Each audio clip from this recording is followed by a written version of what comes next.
third of the city's residents are contaminated. Well, this week's guest is a Chinese dissident artist who's known by his nom de plume, Badiucao. One of his latest works, titled A New Tank, which was made in support of Hong Kong activists, was unveiled this month in front of the Danish Parliament building. He joins us now from Melbourne, Australia. Thank you very much for being with us here on France 24. First of all, why are political cartoons and satire so powerful to you? Well, satire cartoon has this magnificent power to deconstruct the authority of tyranny like China. It empowers people to telling them politicians or leaders are not gods. They shall be challenged all the time. And artists are trying to helping any of the activists or dissidents to express their criticism against the authority. But also, I think political cartoon has this humor to comforting the people who are in this kind of desperation of protest. It helping people to have a brief joyness when they have to fight all day long. Now, your criticism of Beijing has forced you to work underground and in exile. Tell us about what life as a dissident has been like. I just want to be an artist. But because of my artist focus that subject me to this very harsh condition, that I have to live a very cautious life that actually even outside of Australia, outside of China, thousands of miles away from China, that I still have to worrying about like being followed by possible agents.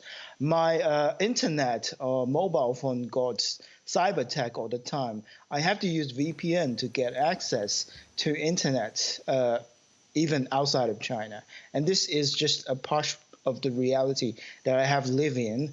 Plus, there are families of mine in China got harassed all the time. So I don't think anyone would envy my life.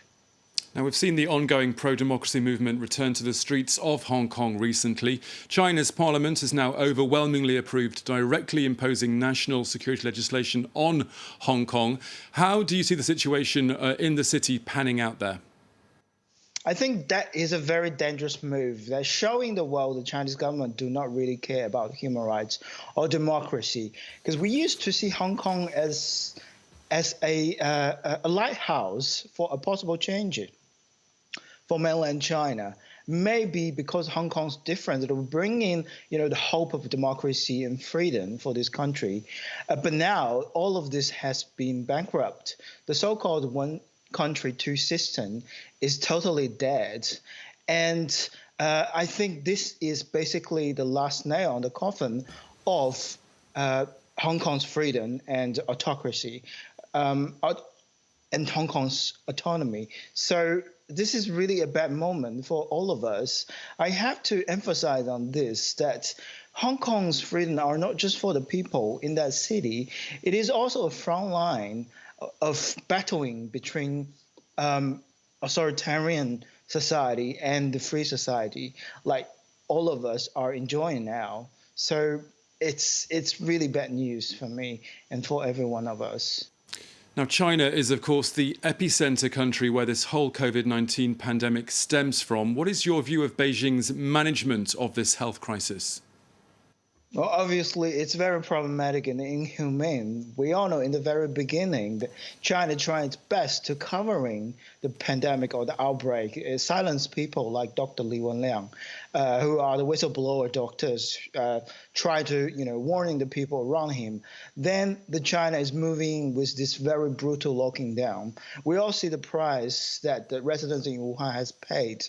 And also, there's something that we can never trust any of the numbers being opened by the Chinese authority. I never trust a second for the death roll or the infection numbers being published by the Chinese authority. I would have to say that the whole world now is suffering because of lack of transparency, because of lack of freedom of speech. I think it's a moment that the world should united to criticize China's handle of this crisis and to asking the responsibility from the Chinese government. OK, the Chinese activist and cartoonist Badiucao, thank you for joining us here on Access Asia.